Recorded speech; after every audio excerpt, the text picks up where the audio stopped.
Good afternoon and welcome to our Saturday Sports Special. It's the midweek program of TalkSports. Well, as indicated, a special program this weekend, the sport of basketball. And we moved to the big parish of St Andrew. It has been quite a while we haven't really dealt into the big parish.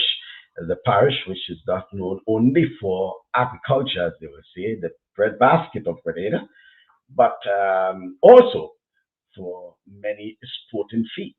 Yeah, and this time basketball, because don't you know there was once upon a time when most of the national players of the basketball, the national basketball team of Grenada, they still came from the big parish.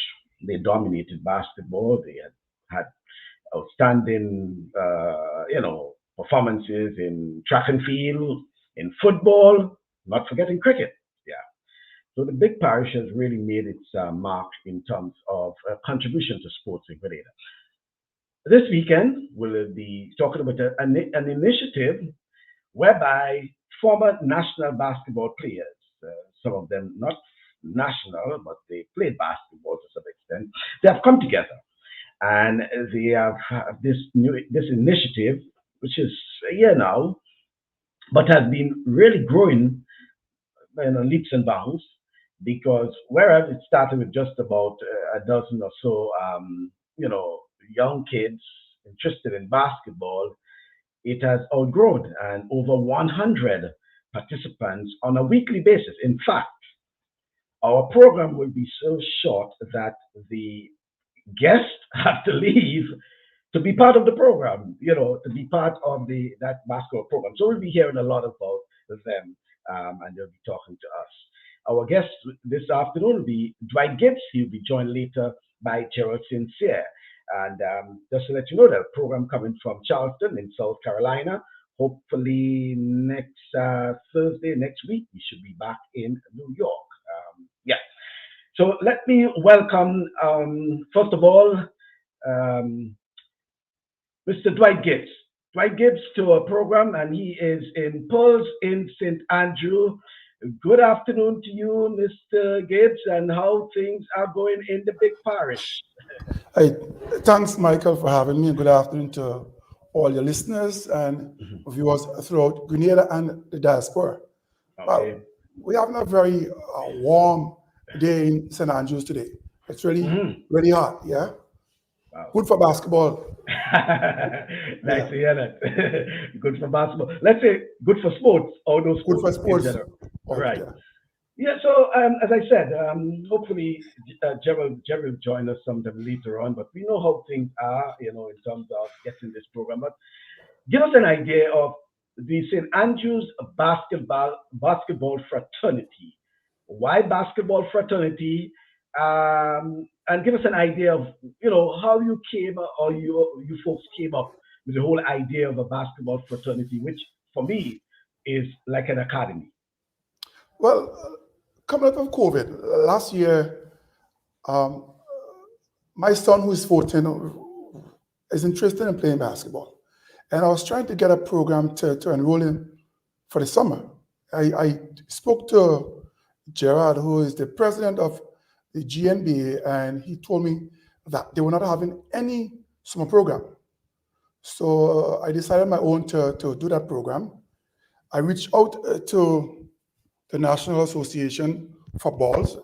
They gave me a couple, but that was not enough. So I reached out to, first and foremost, friends that played basketball in the diaspora. I remember a couple of years ago, I was in New York, and at the barber shop, the guys were saying that they want to see the development of basketball in St Andrew. So that was an ideal opportunity for them to give back and be part of something that I wanted to start. So I reached out to the barber, Zoot, at that barber shop in Brooklyn, and a couple other friends, and they were enthusiastic about being part of the program. They said, Dwight, this just can't be a summer program. This have to be an ongoing project. Let us have something signature in St Andrews that is going to live for a long time. So hence the start of our program in St Andrews Basketball Fraternity. But the name came about by brainstorming. The guy's like, what name would we give the program? So I said, guys, it's a group of basketball lovers. Why not the St Andrew's Basketball Fraternity, that brotherhood, that is coming together to help promote sports throughout the parish. And everyone went ahead with that name, hence the SABF. That's the birth of the SABF.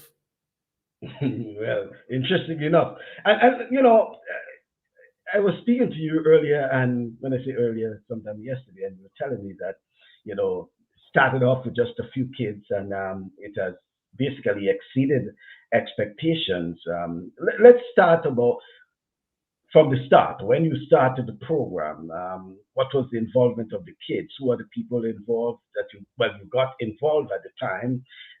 Obviously, coaches and mentors, and a support group. So let's talk about when it actually started last summer. Well, when the program actually started last summer, first and foremost, I'm not a coach.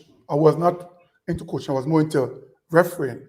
And I sought help from Jerry Douglas, Coach Les, and Enel, who is now trying to get a scholarship to travel to the US. And those folks volunteered their time to assist in helping the 14 kids that was enrolled in the program. And that's how we started, 4 of us. Plus, we had to do it both in Grenville and in Simon, because the balls I got at the beginning was not enough. So I reached out to Minister Kate Lewis, and she said, Dwight, I'm going to give you some balls, but could you also bring the program to a very impoverished area in my constituency, Simon? And I was happy to do that. So we did Simon in the morning from 9 to 10:30, and went to Grenville from 3 to 4:30. Mm-hmm. And I guess as much the young kids, in particular, those who started the program, were so excited that it evolved into more and more kids joining the program. Yeah, Michael, I was overwhelmed by the amount of phone calls I got, messages. How could my child get enrolled in your program? And in a matter of weeks, we went from just over 14 to about 30, 40, 50. And I had to start help from other coaches. Jerry came about and helped us. We had Javan Emery coming aboard and help us. And that was the initial stage of the SABF coaching program. And let me try to get an idea of the support around, because I saw a photo where some of them obviously are not participants themselves in terms of basketballers, young basketballers. So they're probably playing some role in terms of support. And again, say it's not just for young males, but I'm seeing boys and girls as well as part of the program. Yeah, the program presently have about 150 enrolled participants, both male and female. And what we have sought to do is to get the parents involved in the management of the group. We want, as coaches, to relinquish ourselves from the actual management of the everyday activities, the logistics and records, etc. So we have lots of parents coming on board to assist us. As a matter of fact, we have several committees. We have this SABF Parents Committee, which assists us in so many different aspects of the function of the program. And the picture you might have been speaking about, some of those with the colored T-shirts are members of the parents' body. Oh, right, yeah, the parents' body. Well, as a matter of fact, it has evolved to the point where you are even sporting a logo for the St Andrew's Basketball Fraternity on your T-shirt. Oh yeah, this is SABF, and I must give props to my colleagues in the diaspora. We have very hardworking, committed individuals that has really helped spiral the growth of this initiative. We have folks as far as Texas, Timon Thomas, Grant Fortune. Timon was never involved in basketball, but he's involved in youth development. I must say involved, he never played, but he's involved in youth development. He is now a referee in Texas. We have Grant Fortune, who played at all levels in Grenada. Jimmy Conrad, who played for St Andrews. Wally Olivier. I don't want to. Sully Henry John, very integral. As a matter of fact, when we started the program, Sully Henry John called me, Dwight, how dare you start a program without inviting me to be part of it? So most of the initiative, the guys in the diaspora really help push it. As a matter of fact, we have a steering committee that includes 4 of us here in Grenada and others are in the diaspora. We meet once a month, basically, to help plan events, activities, how we're going to go forward with the program. So we do that once a month, and if the needs arise that we may have to meet more than once, we do meet. Mm-hmm. Yeah, well, I'm glad you mentioned some of those names, because I remember Timon Thomas, is the one who spoke to me about it some time ago, and then Jerry spoke to me about it as well. So it seems as if it's something that has been permeating in the diaspora. In fact, Zoot also, the barber you spoke about, so it's something that is very prominent. So how can folks, whether in the diaspora or wherever, who are interested in assisting or whatever, how can they get involved in this program? Well, we've created a Facebook page, SABF Grenada. You can go and become a friend of SABF. You could join the group, or you can reach out to any one of us via our numbers. We have the numbers. It's getting my number, Jimmy's number, Timon's number on Facebook, where you can reach out to us to make commitments and be involved in this initiative. Okay, and in addition to that, for those who probably parents themselves who may be looking on and wondering how their kids can get involved as well, but describe to us on a probably weekly basis what the kids are going through, what the program is like for them, and certain is not just coming and just dribbling and shooting, but all aspects of the sport itself.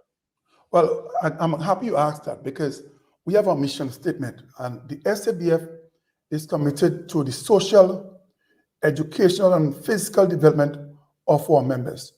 So on a typical Saturday evening, we'll have, basic warm-up drills. We'll do basketball drills as normal. And we have, at the end of the program, we have the coaches coming together and do short motivational speeches. Sometimes we have the participants leading out in that. Today, as a matter of fact, we have Mr. Patrick Simmons coming and do a 15-minute, 20-minute on nutrition and diet. Next week, we have a parent coming and speak about the savings and trying to help develop the participants in all aspects of life. Bear in mind, we are aware that not every participant in the program will be a basketball player, but our aim is to help develop the individual totally. And our motto is limitless possibilities. We see in the program folks that could be lawyers, doctors, prime ministers, ministers, group leaders, coaches, teachers. We're trying to create that platform to assist in overall development of the individual. Let me say, the program has seen participants coming as regular basketball players and promoting themselves. I say promoting because they're volunteering to be coaches. That is a plus. We've seen kids that were labeled as trouble kids in school excelling and being top students.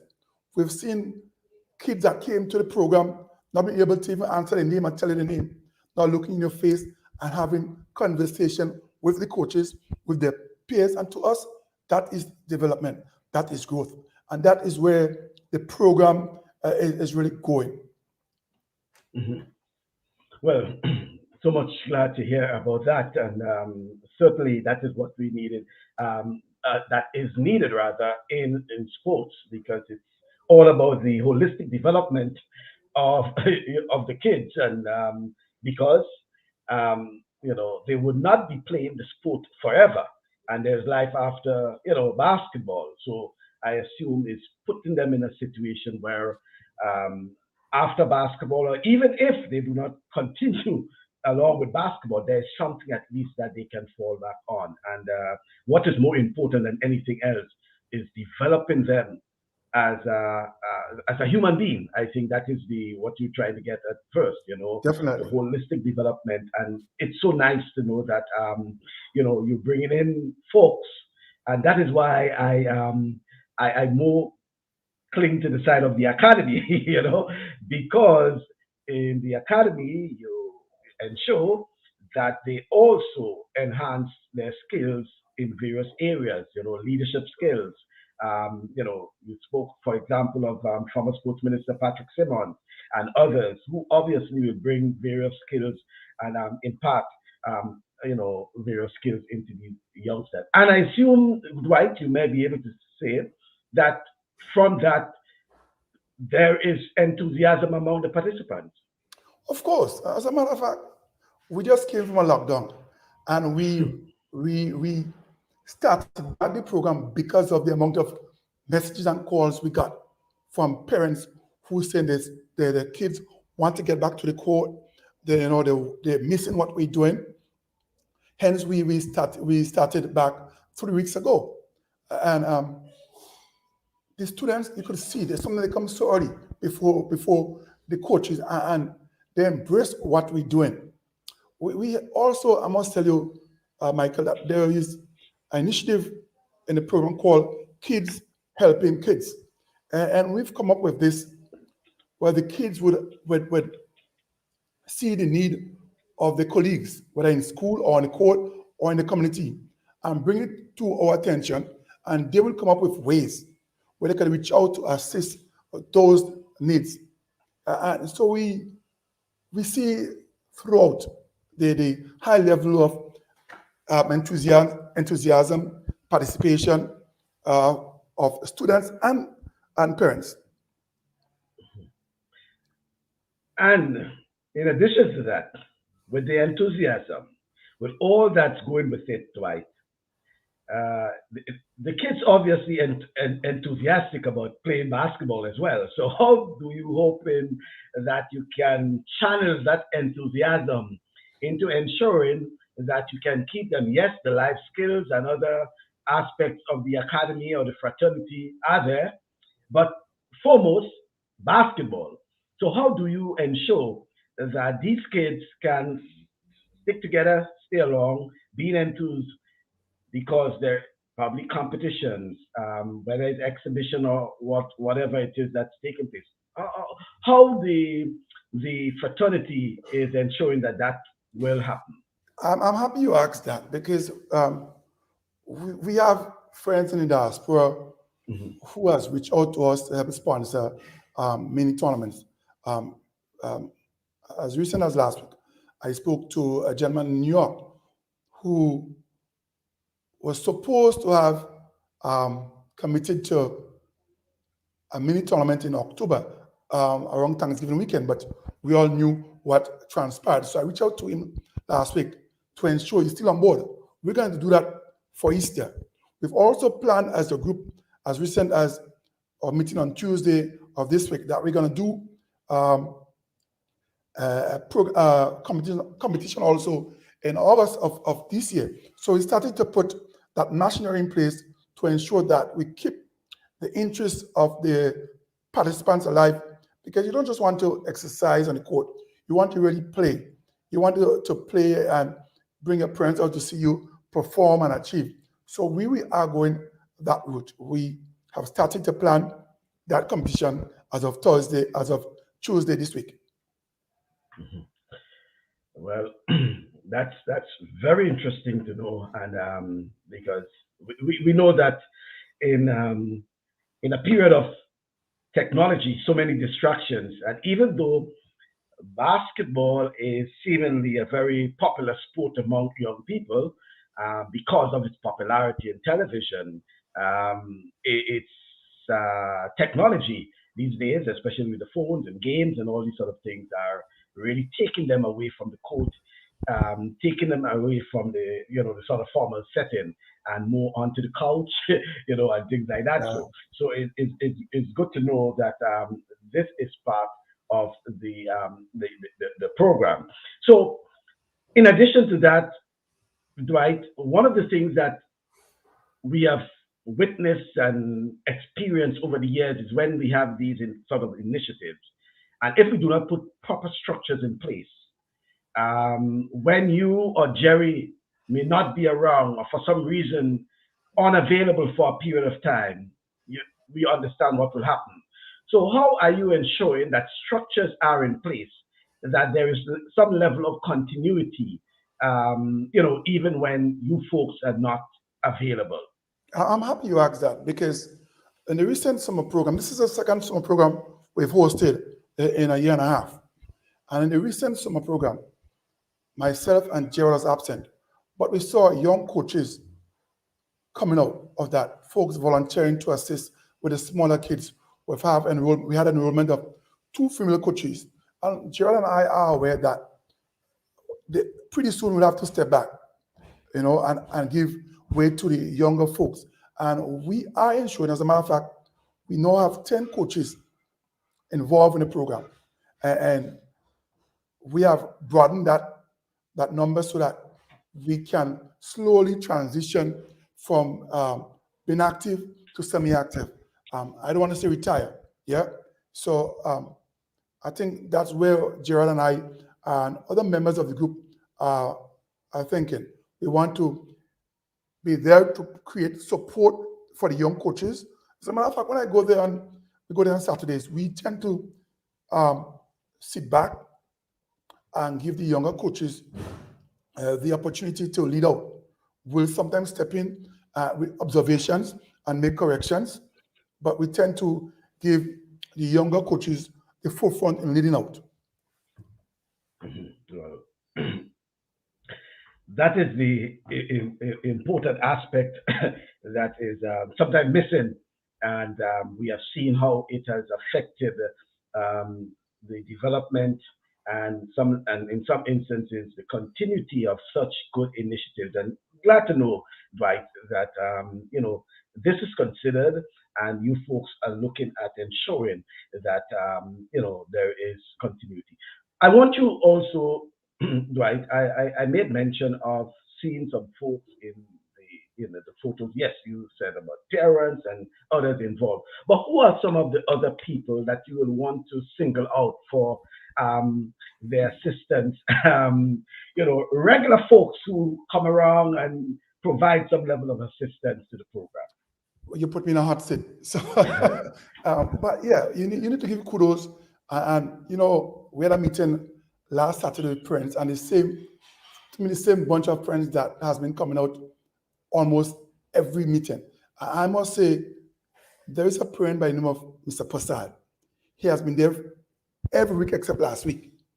We have Joe Brenny, we have Andrea Noel, we have Desiree Evans, we have Kim Roberts,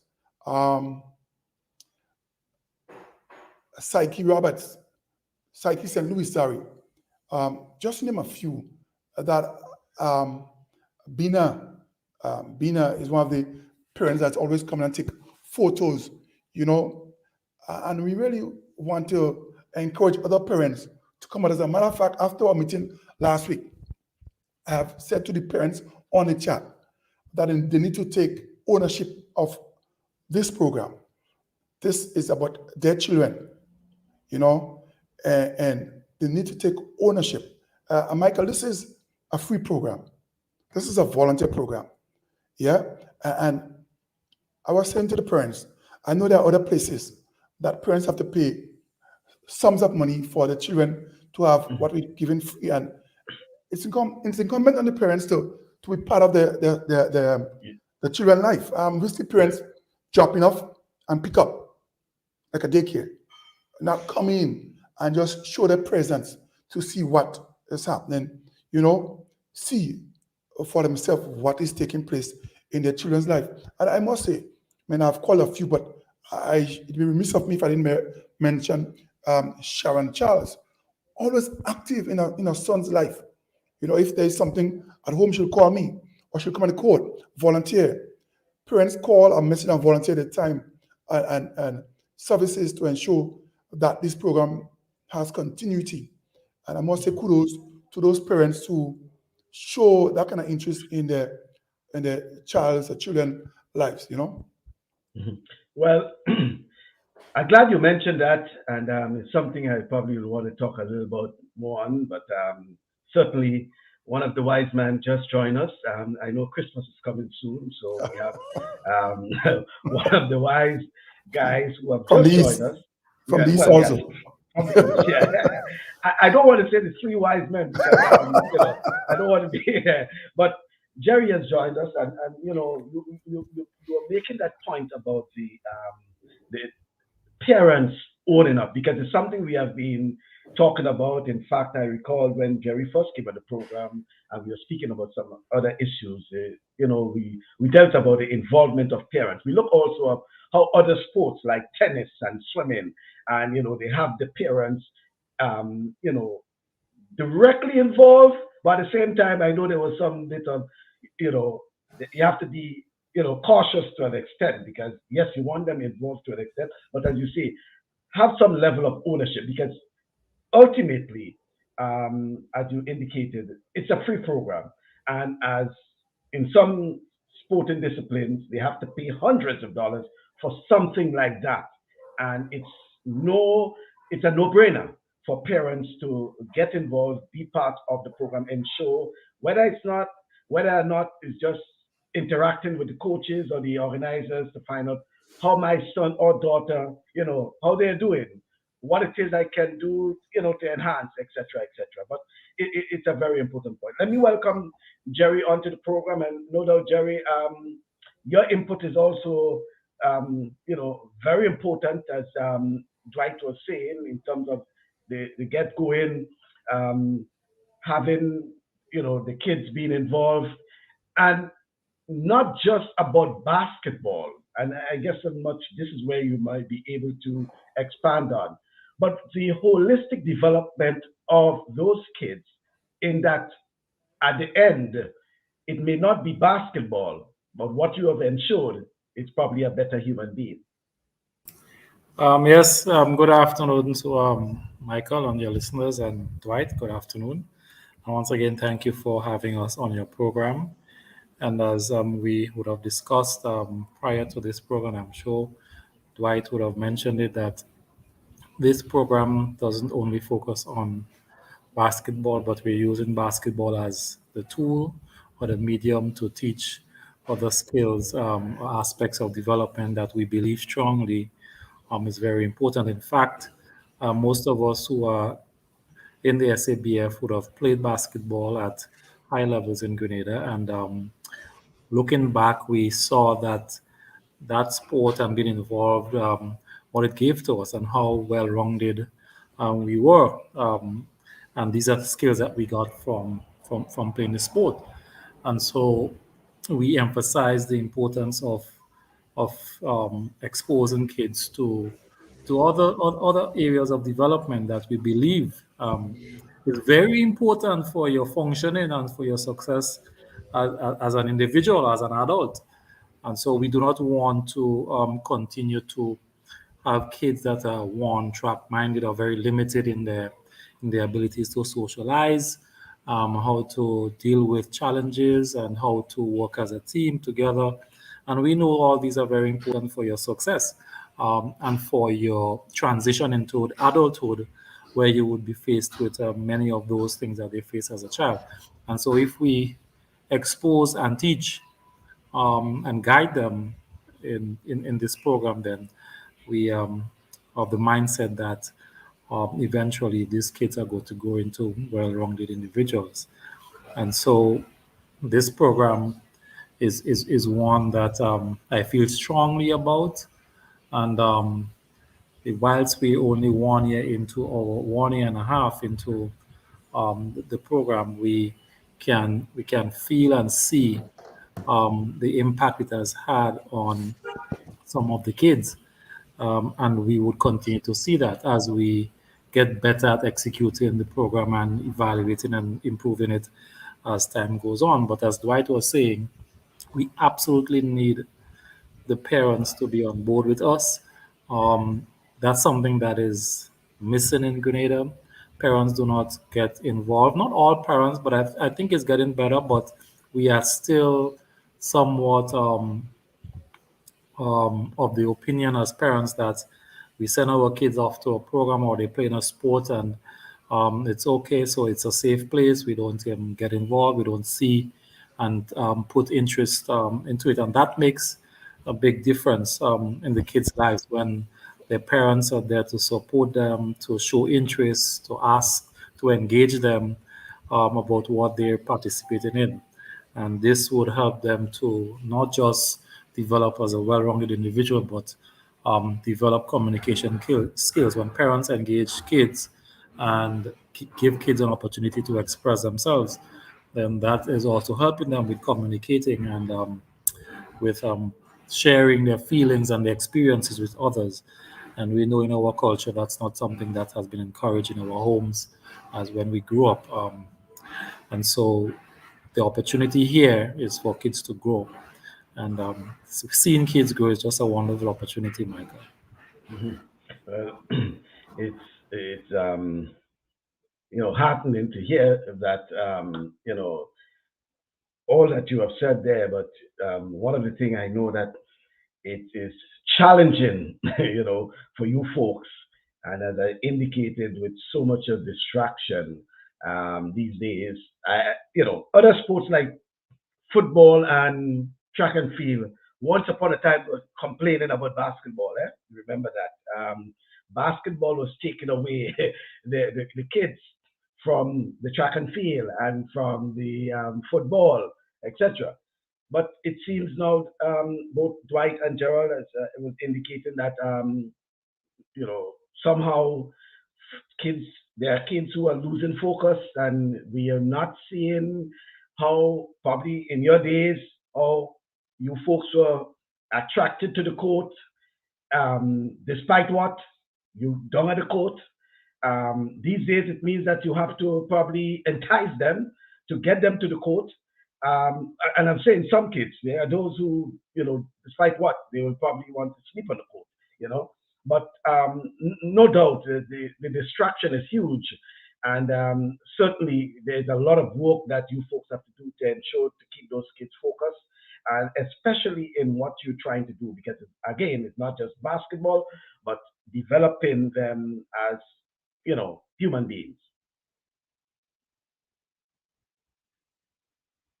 Yes, Michael, and that's true. The distractions and the interest, and it is upon us within the program as the coaches and directors to make it interesting. So as kids come and taste, you Mhm. know, they would pass that information on to others.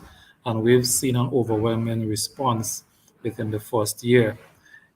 I believe it is upon us to maintain and to build that upon that. Because, in order for you to be successful and to be sustainable, you must continuously evolve. And we know that kids these days are attracted to technologies and the gadgets. And so Yeah. we have to find ways to encourage them to use it in ways that would help develop them, because that's something we have failed terribly at as adults, to teach the kids how to use technology that would enhance themselves and not just use it for games and entertainment. And because that's just a very small part of the internet and the technologies that we have available to us. And now we have everything in our palm, the palm of our hands with the telephone we can access. And so parents have to teach the kids that even when you're sitting and you're gonna be doing an assignment, or you don't know the meaning of a word, that you can use your phone because you have internet and find the information. You can get it. And so that when we do that, we help to empower the kids, and we are expanding the scope on the use of technology and internet. And so I think that's very important. And I believe as the program evolves and as we learn how to become more efficient and effective, that we would see more and more results and more interest being shown from other kids. Mhm. A comment here. Any one of you willing to answer? Is there an age limit for the participants? Person Dwight? Kat was saying that I apologize if it was already mentioned. Um, Dwight, is there an age limit? Well, we when we started off, we set age 6 to 16, but as a group, we say we're not going to limit anyone who's interested in learning the sport. Once you show interest in learning the sport and you have that level of interest, we will accept you. Okay. I think we had a gentleman come in a couple months before the lockdown at 19, and the person said he's really interested in playing sport. He thinks the sport is going to help him stay out of trouble and help direct him to the right path. Hey, let him come in. Mhm. Yeah, well, okay, that's good to know. And then there's a follow up. And is this initiative encouraged nationwide? This is a great initiative. You know. Uh, Jerry, when we started, I think Gerard did a news interview on that, and I got so much calls from. When I wasn't aware that Jerry did an interview, and some people called me that they want us to help model a program like that in their communities. So much persons. As a matter of fact, I think Gerard and Grand Fortune would have completed a curriculum so that we could share it with other communities. But I'm getting calls from lots of other communities to help them with starting a program like this. Gerard, you might want to expound on that. Yes, and I believe that that's one of the things that in a long time, Dwight and Michael, that we an innovation. It's we've had basketball programs, but we've not had programs that were totally free, volunteer, and supported by players and basketball enthusiasts in the diaspora. Now, all the sporting disciplines, and if you were to travel around the island on basketball in each parish, there are players who have traveled, and they are individuals from those communities. And I believe that this program could be modeled and could be used as in different communities and parishes in different sports. So because we know the limitations with resources in Grenada, but we can capitalize on the individuals in the diaspora. It doesn't take a lot. The equipment, the balls, and those things are very cheap out there. And once you are transparent and you are doing this program to give back to the community, businesses would come on board. They would want to be part of it. And so I strongly believe, in fact, moving forward, we would want as GNB to have discussions with SABF to see how we can use that model to in other communities as because I believe we can learn a lot from what we were able to stumble on here. We thought we just wanted to have a 2 week summer program, and it ended up being St Andrew's Basketball Fraternity because individuals wanted to be part of a program like this, a community program, and so we are open to assisting other individuals who would want to model this and start a program within their communities. Mhm. Um, okay, so he's saying that's exactly where I was heading with that follow-up question. And how it is in terms of facility, because I know it's the Grenville Basketball Center, Grenville Basketball Court is, the center of all this. But to cater for all these kids in just a limited facility, how challenging is that, guys? Dwight, you want to take it? You want to? Okay, I'll go then. Okay, yeah, I'll go. It's a very good question, Michael, because when we started off, we thought, well, okay, this is going to be maybe 40, 50 kids.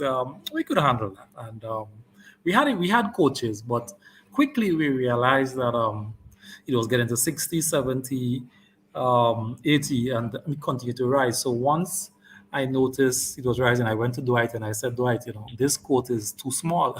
we we can have two baskets and house all these individuals. So we came up with we need to get some mobile hoops, and so that's what happened.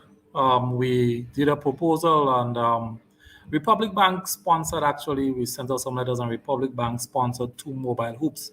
So what we do is once we're gonna once we have a lot of kids on the court where two hoops is not enough, we roll out those mobile hoops and put them at the half line. So we have sometimes three hoops we use, and if possible, we can use four at Right. different stations. So that has, even though it's one court, we now have four hoops that we can use. That makes it a lot easier for us. So there isn't this congestion when we have the large numbers. And so that has worked out well. So, but one court is definitely not enough. If this continues to grow and we don't cap it, then we would have to think of alternative ways of getting it done. But it just shows that the interest is there. If we have programs, we have football programs. We need to spread the basketball some more into other communities. And whilst we only using Grenville, we understand the importance of going to other communities. Just that we are not at the point yet where we can stretch ourselves further to to start a satellite program in another community within St Andrews, because we have a basketball court in Simon, we have one in Pearls, we have a basketball court. I'm not sure. I know we have one in Brush Grove, and we have, even in the outer parishes going into St. Patrick's, we have basketball courts, and these courts are there, and they need to be used, and there are kids in the communities, and these facilities are there. I think that we can utilize, but in time, because we are unable yet at this point to stretch ourselves further, because we believe that we must get to a point where the machinery is running really smoothly and we are comfortable with what we are doing and we're consistent with it. And then we can start spreading to maybe another satellite site where we can do a smaller version of it, maybe 1 or 2 days during the week. But we are not at that point yet. But I could see that happening once we continue on that upward trend in terms of the interest and the success of the program. Mhm. Yeah, and yeah, Let Dwight. me interject here. The summer program that we had, we were supposed to also go into the Pearls area, but we really couldn't do it because of some of the coaches started back working, But we're hoping, as Gerard said, in the future we could go into the other villages. When this program started, as I said at the beginning, we started in Simon and in Grenville.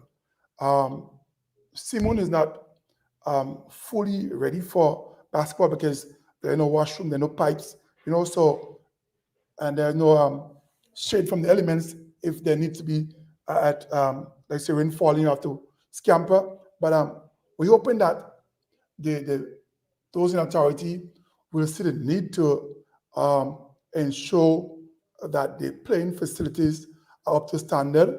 And I'm saying that I'm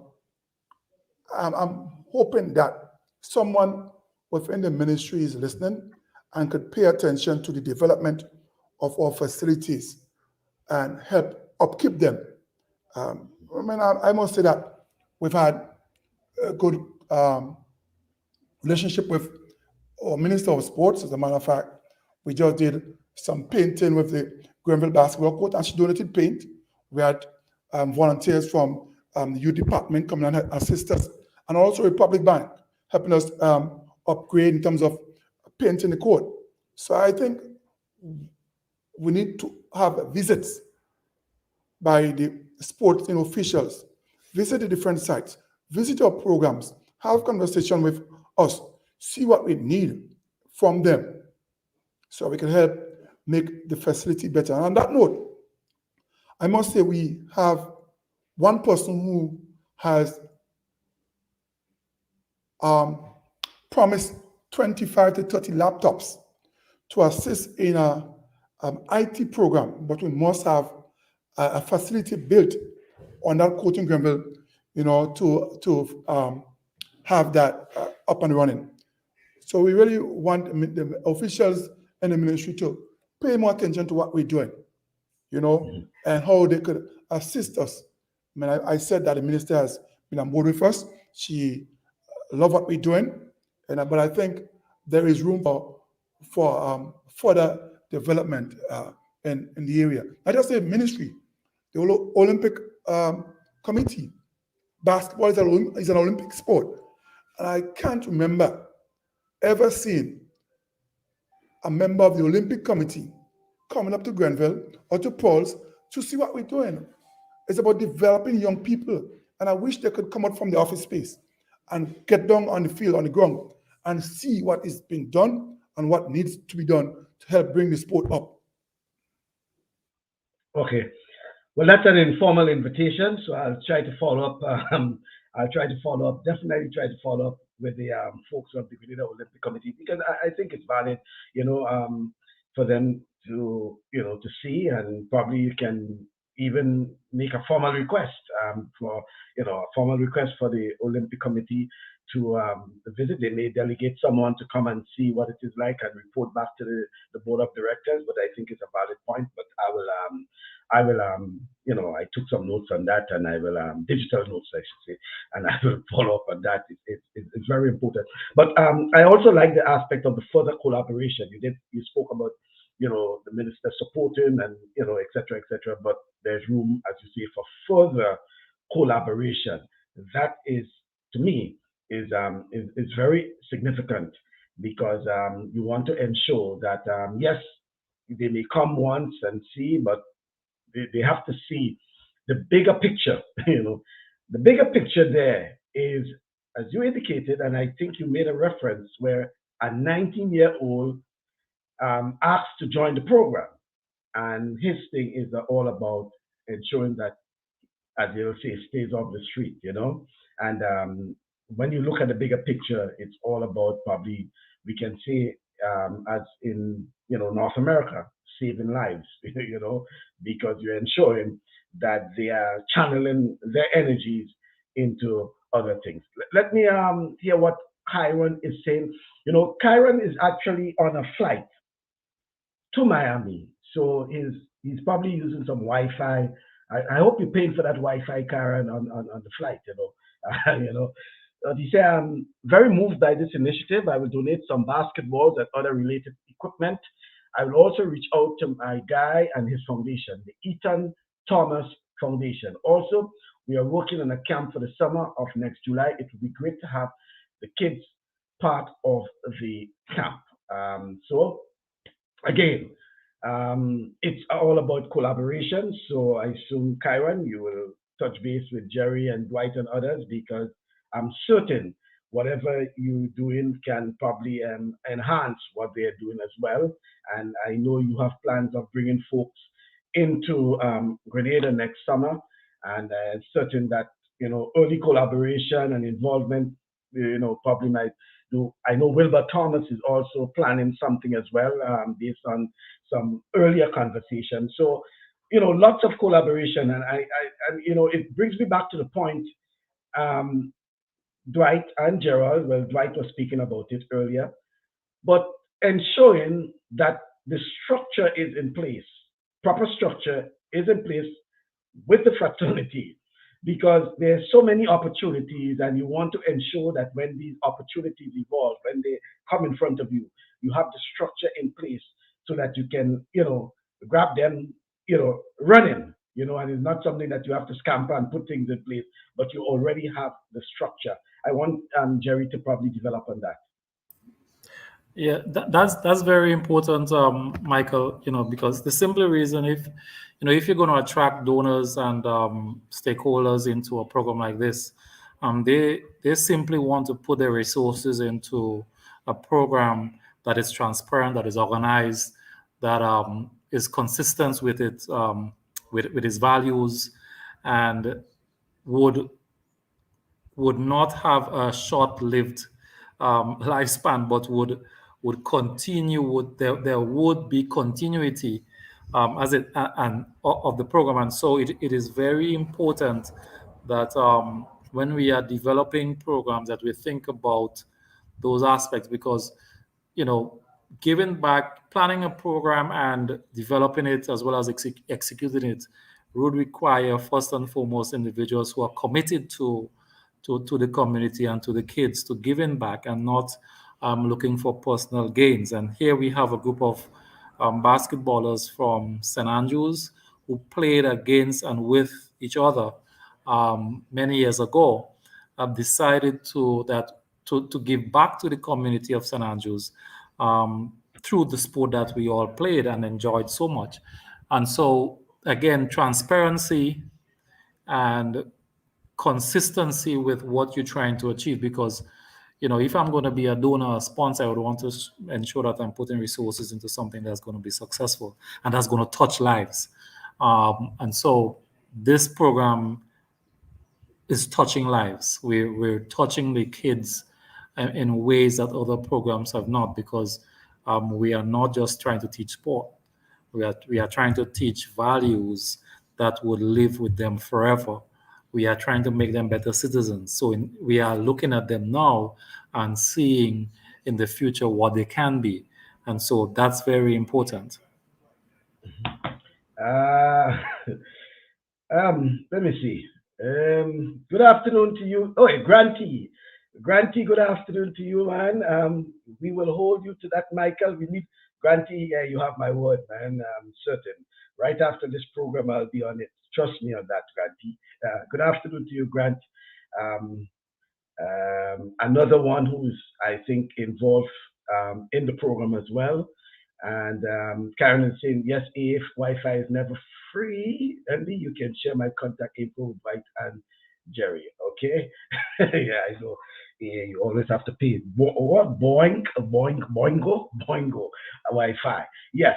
So, it's very important, and, I'm glad Granty came on as well, because these are the people who in the diaspora, and you made mention a while ago of the folks who have been assisting, and this is what you really want to ensure that those who have played and even have not played but were fans of basketball and believe that they can make a contribution in whatever way possible, whether it's by a contribution financially, equipment, whatever it is that they're willing to, to provide and to support that program, that they will. So it's important that you sell the fraternity, you sell the message, and that you have everything in place so that if someone comes up with the idea of, hey guys, I have this for you, you have something in place.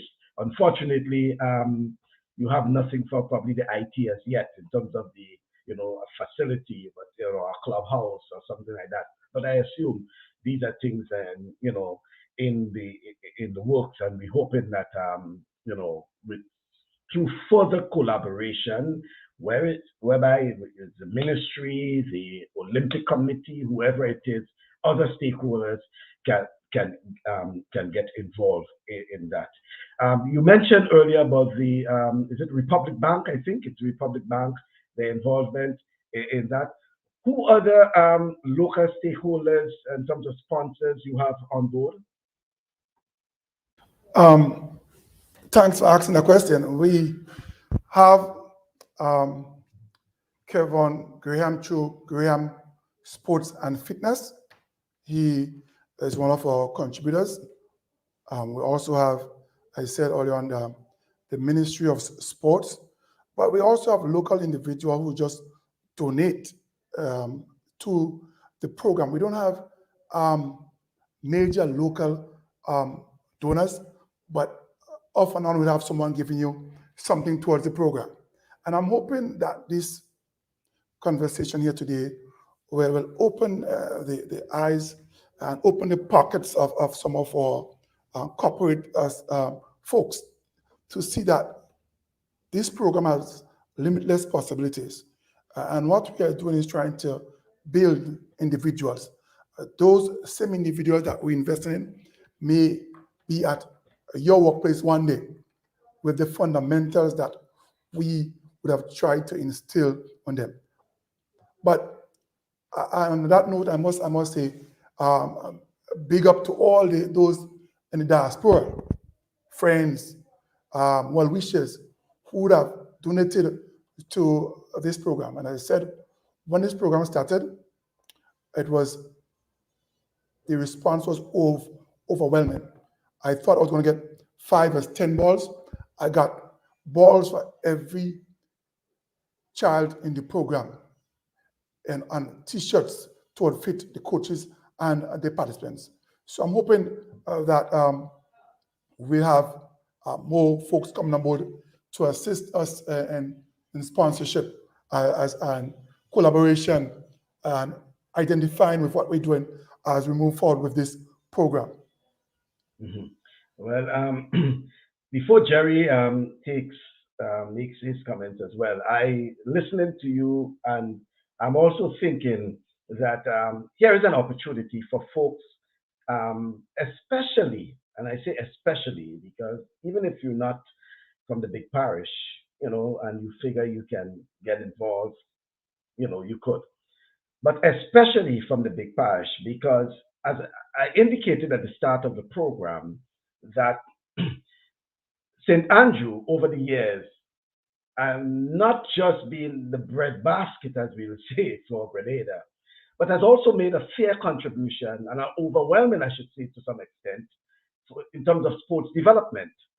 Some of our top sportsmen and sportswomen came from St. Andrew, even though some of them may not be living in the parish, as one of my guests now.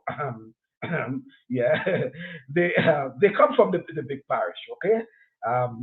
And certainly, I think folks should see this as an opportunity to give back to the parish, because when you look at it, even though I may be an ex-footballer, but this is something that is helping.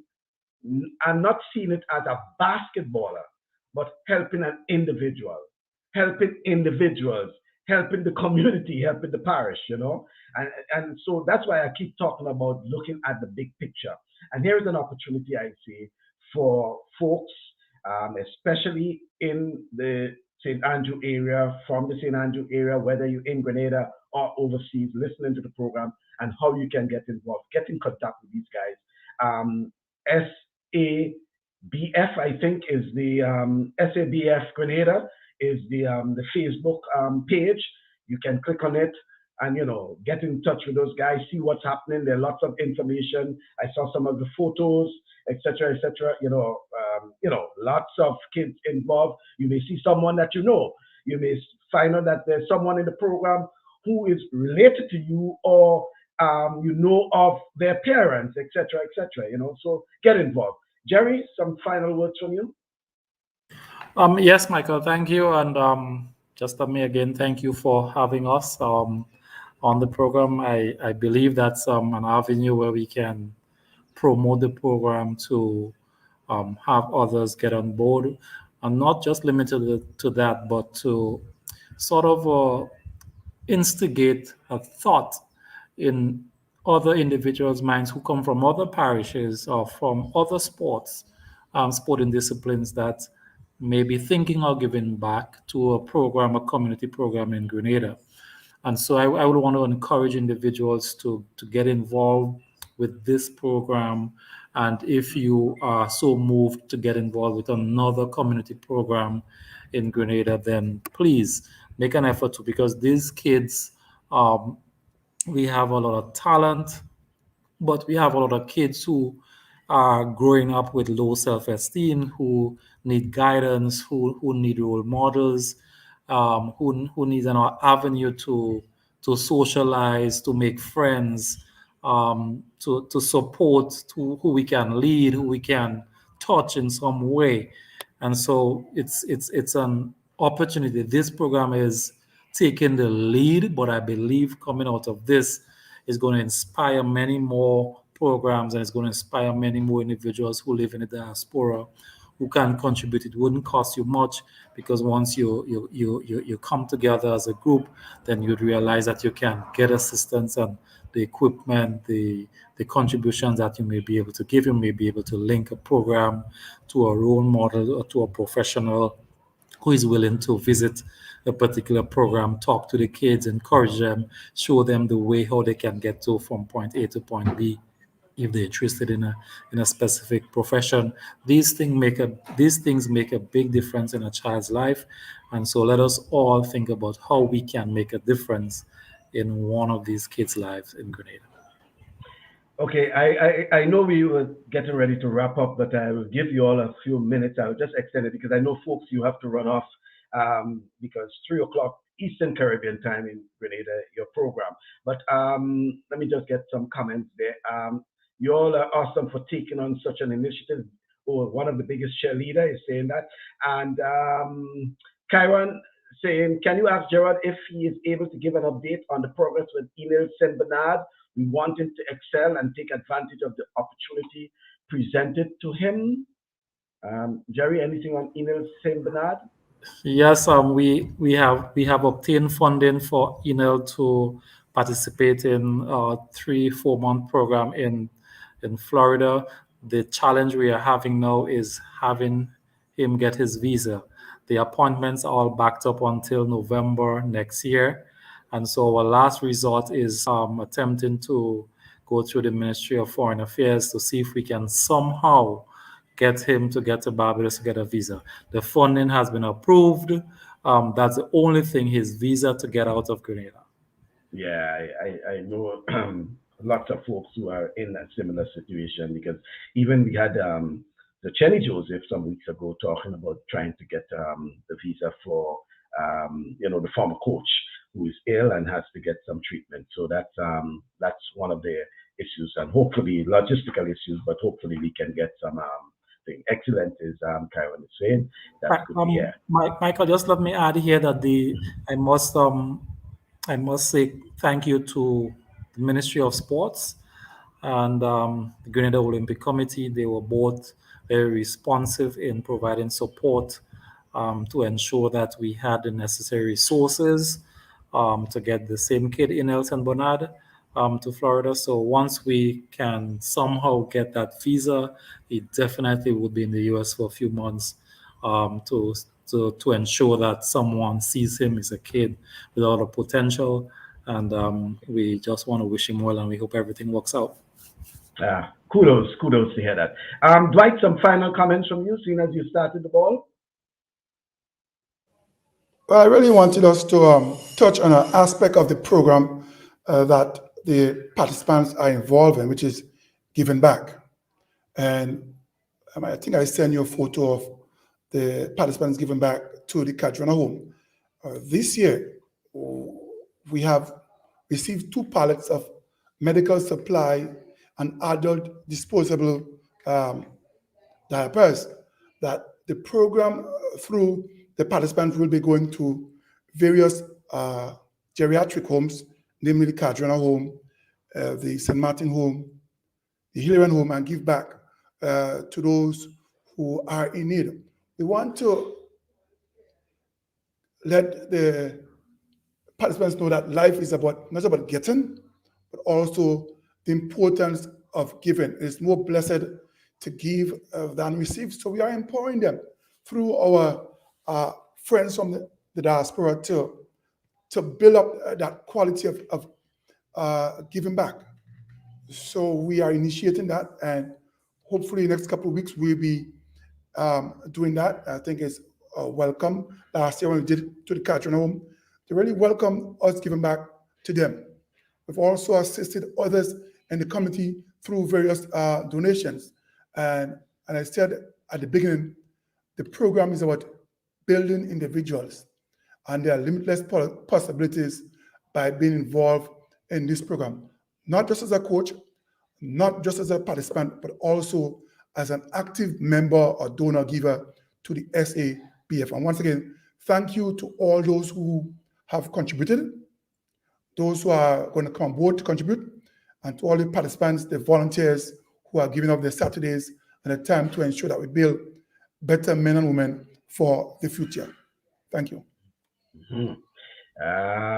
Yeah, and I guess as much as just before you folks leave, that is one of the photos.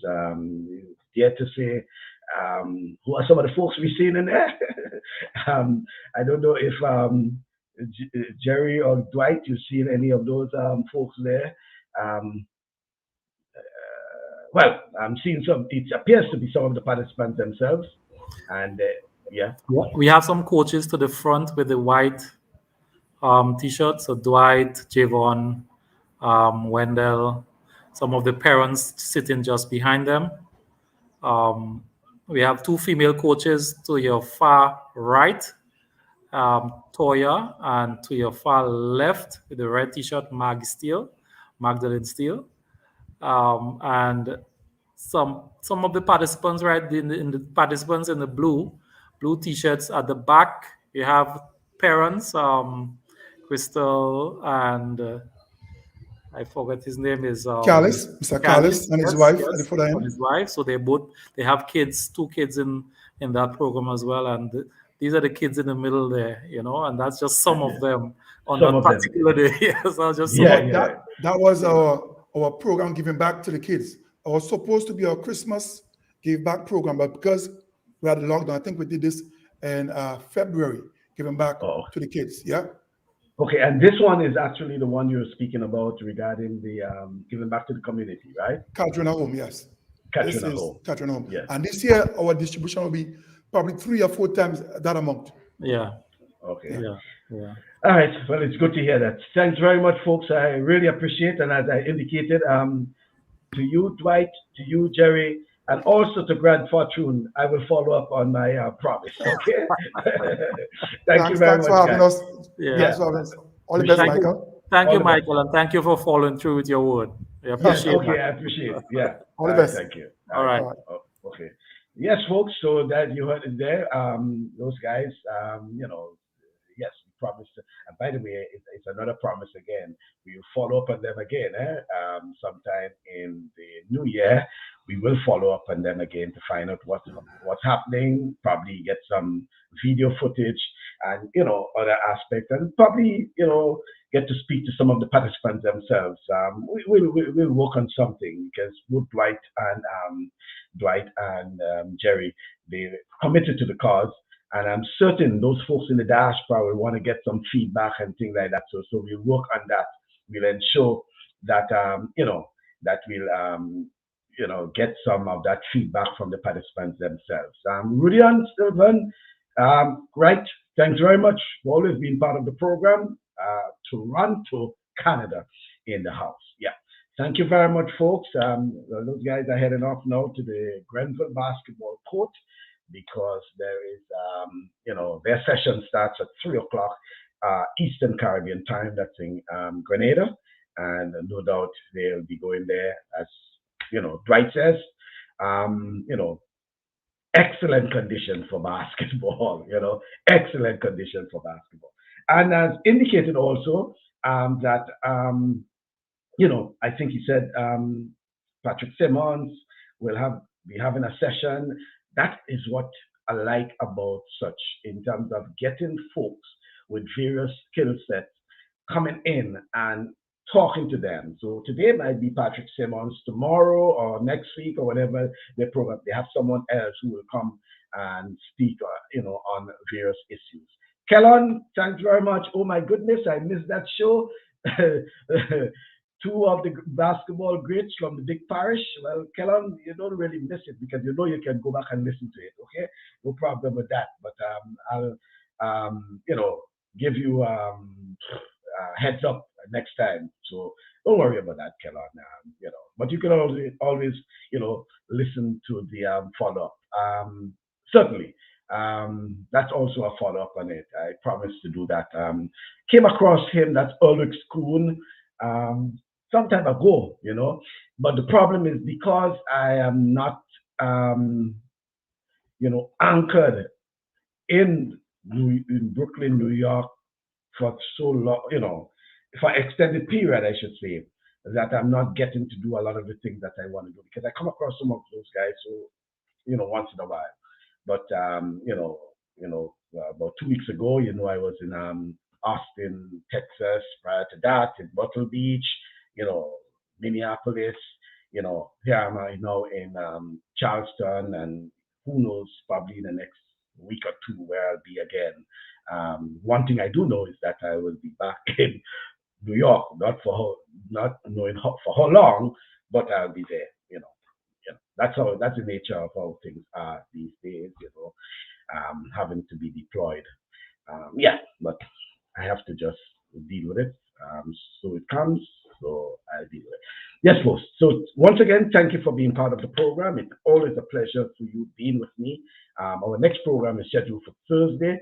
I would like to use the opportunity in terms of ending to just extend condolences to the family and friends, loved ones of the late Anthony Harford.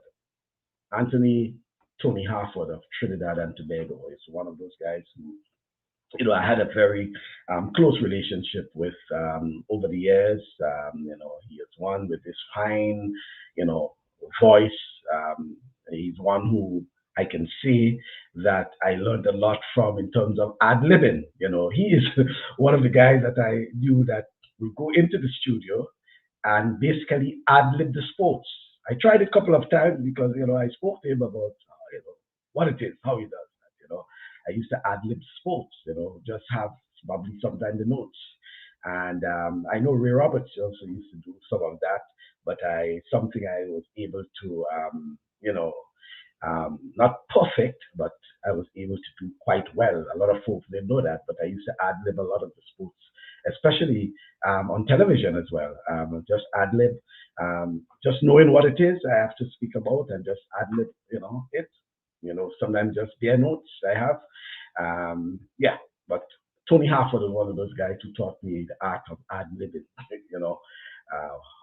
Looked at him, he has done it a couple of times, and he was a great organizer, sports organizer, not just a great announcer and sportscaster, but a very good organizer. In fact, I will give him credit for probably revolutionizing the whole idea of 2020 cricket, because when we started the wind ball cricket, for example, in the Caribbean, there was no 2020 cricket at that time, but it's something along the line of the 2020 cricket. Remember the wind ball cricket, a West Indies wind ball cricket tournament, where teams from, whether it's Grenada, Trinidad, whatever, and they go various parts of the region playing wind ball cricket tournament.